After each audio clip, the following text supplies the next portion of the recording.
Ljubljana. 2 glasses of absinthe, and I'm completely blind.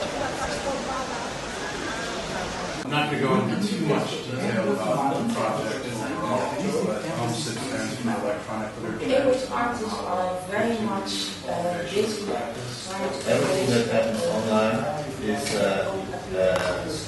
questioning any systems because there's no clear separation between the system and the knowledge. Yeah, mediation is taken to extremes, so that movement creates the pretense of reform with another text taken not from the spirit.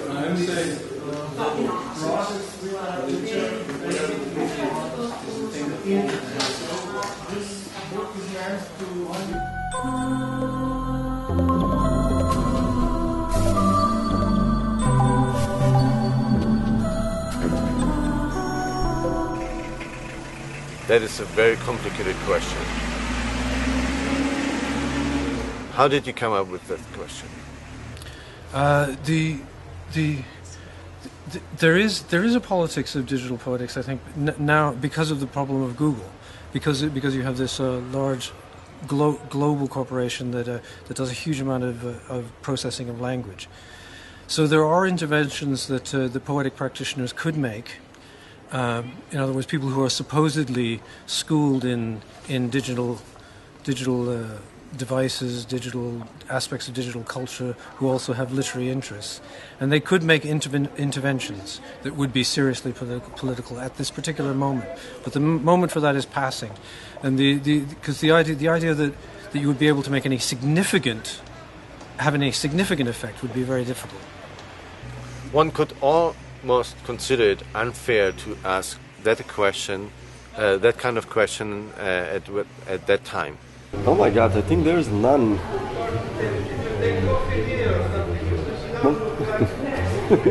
That's honest. How can you think about this after these kind of experiences we had? So, would you like to rephrase your question?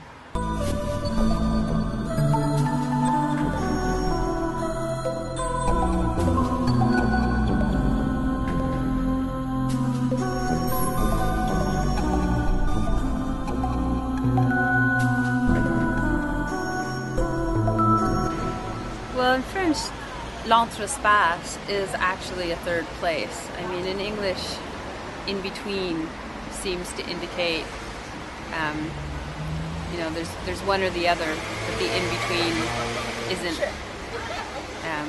It means that something isn't either one or the other, but there isn't a defined space for what it is. So, having lived in a French place most of my adult life, I go for the French idea of l'entrespace being a space. I certainly think of it as a cognitive space. It's where processing, a kind of mental acuity is required to write into that space. I think if there is an engagement in a work with an entrespace, if an entrespace is employed and is considered as one of the spatial elements of the work, then the text and the image both become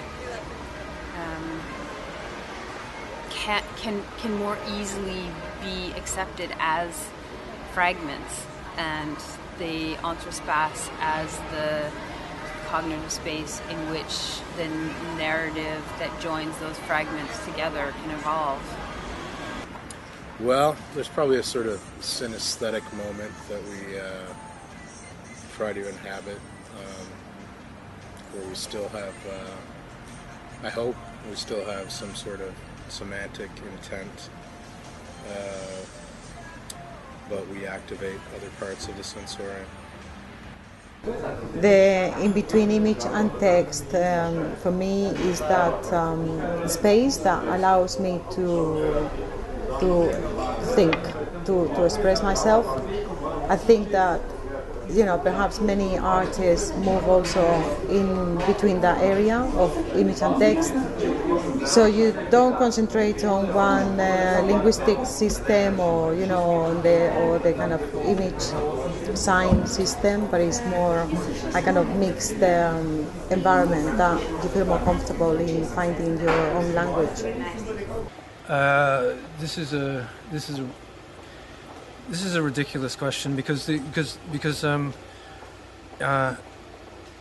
know, you're talking about there's a problem of medium, what the textual medium is, or what the medium of language is. This is one of the things that concerns me greatly. With image, there's a whole range of practices in which the medium is clear.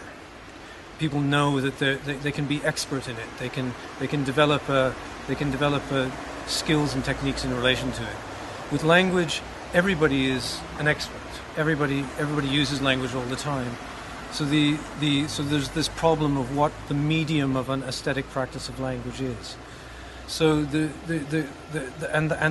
sort of skewed cultural situation will always sort of pervert and distort the relationship between image and text.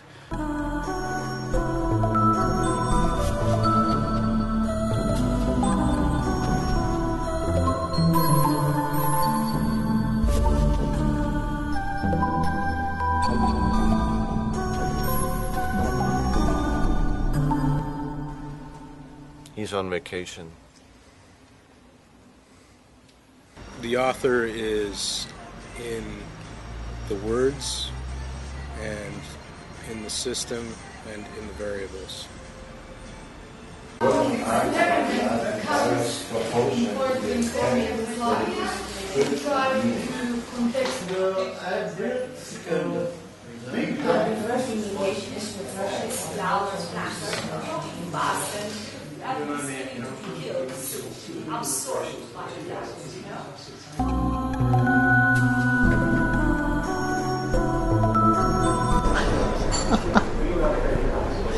Okay, I will say that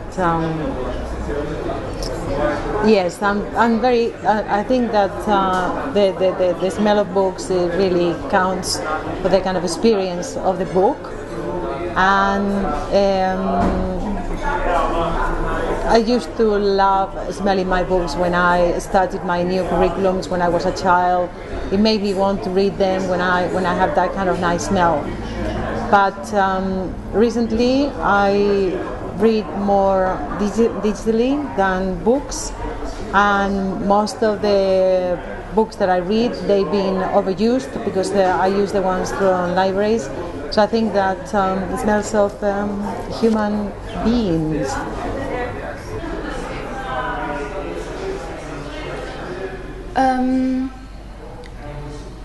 It depends on where books have been. For example, when I buy used books on Amazon, I really like the moment when I get the envelope and when I open it and there is a smell. When you buy a used book, there's always a smell. And you can imagine where it comes from, perhaps from a library or from a personal apartment or from a public space, I don't know. It participates in some way to a pleasure of the book. Yeah. And you must know that some time ago, 2008, I made a survey with some students, 600 students, and they compared the reading experience with paper books and on the computer. And many students really insisted on the smell. This is weird, eh? On the smell, on the tactile sensations, and also on the thickness of the book. And it was very important to them. So I was really impressed. Origami girl, folding paper cuts your hands. You need more band-aids.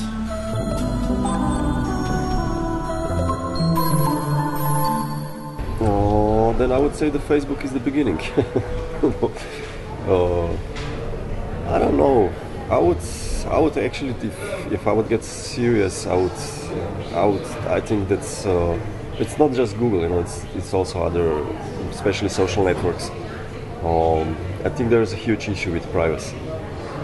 It's certainly a good statement. I thought it's the beginning of a new world, which also means naturally that it is the end of the old world. And I would subscribe to that. Google is controlling a lot of the data, a lot of our data. Are they an evil entity? I don't know. I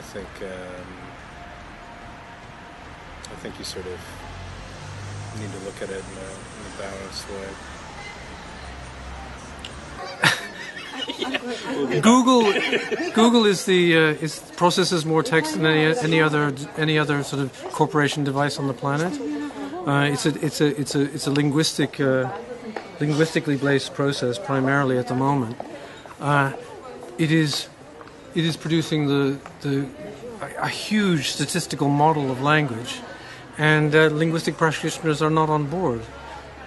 And this is a shocking state of affairs, and it's commensurate with the same sort of issue that we have in the financial markets, where 75% of the decision making is made by algorithms, and we're probably approaching a moment in culture where the same proportion of cultural decisions will be made by algorithms. Many of those algorithms will be owned by Google, and many of them are already owned by Google. So Google is maybe not the end of the world, but it's the end of it's at the end of culture. It's the end of many institutions.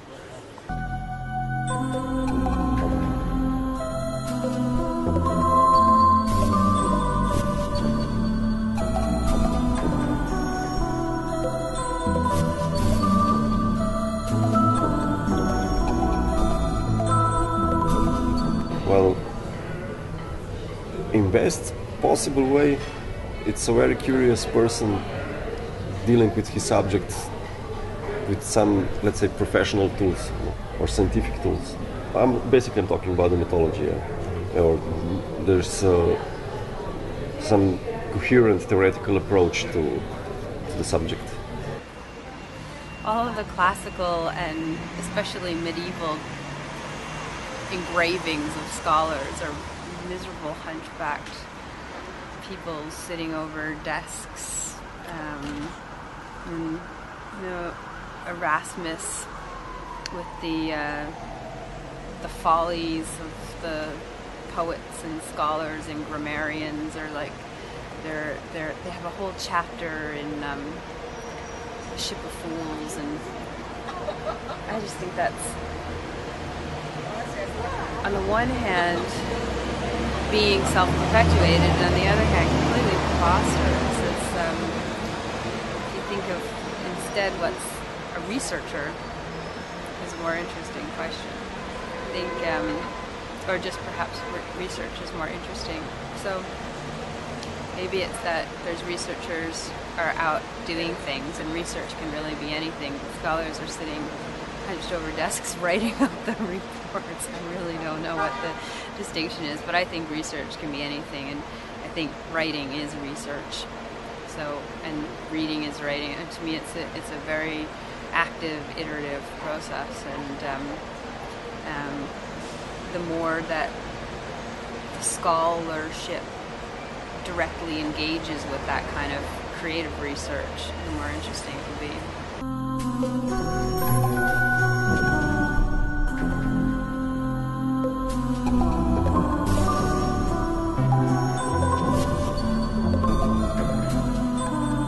Yes, I think so.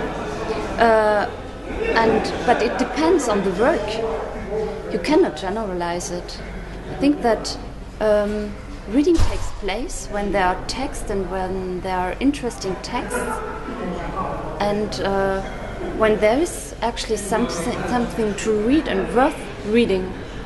And when it is the case, reading will take place.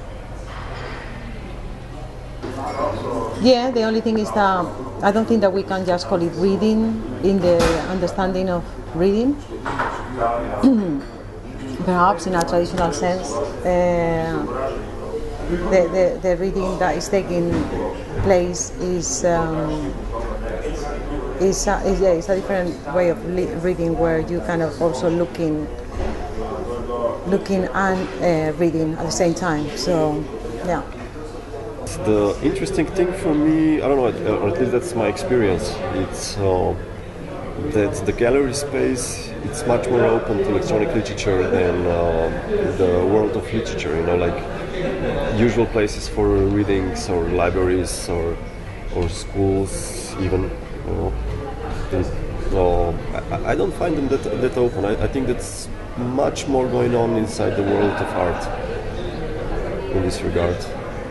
In that way, reverse communication, as I said, could be able to dismantle meanings.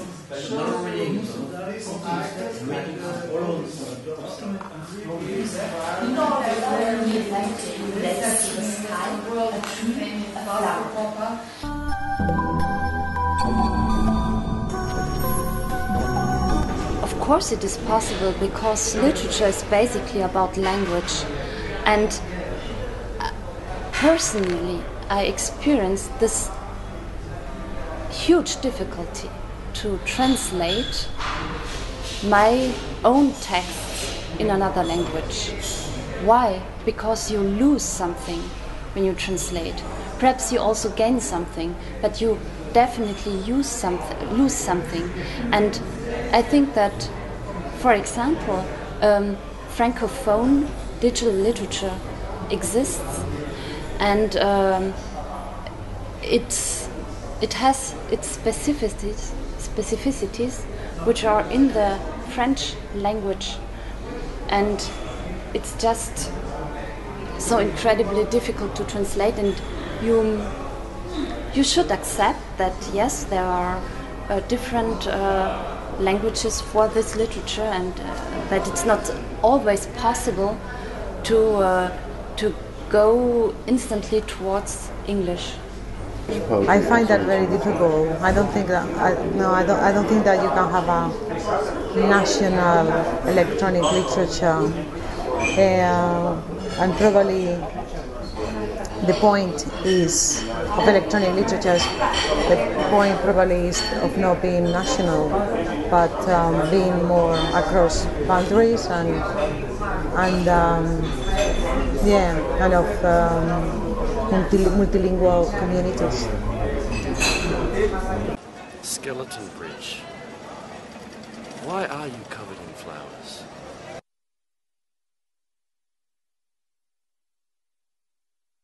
Well, electronic literature is not a real term. You might use digital literature temporarily. The it's overdetermined by some spurious notion of media. There will be literature. Literature exists. The idea that there is digital literature is just a passing phase. There might be electronic literature because in the same way that there's electronic music, there will be a very specialist practice which will involve algorithm computation, certain types of technical manipulation of language.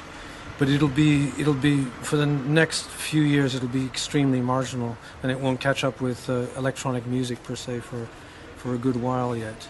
But then the term will have meaning. Until then, it has no meaning. Okay. Well, I think it does. I don't know we call electronic literature what it is or what it isn't, but I think I'm going to keep doing the things that I do, and I think they're very accessible. I think that the venues for electronic literature are not there yet. I think the work's more interesting than what we're doing with it and how we're talking about it. Yes, I think so. You want me to develop, yeah. I think that the future, I'm just curious about what the future will be. I don't know this future. It's perhaps even not in our community, and perhaps even not in our field. It's perhaps elsewhere.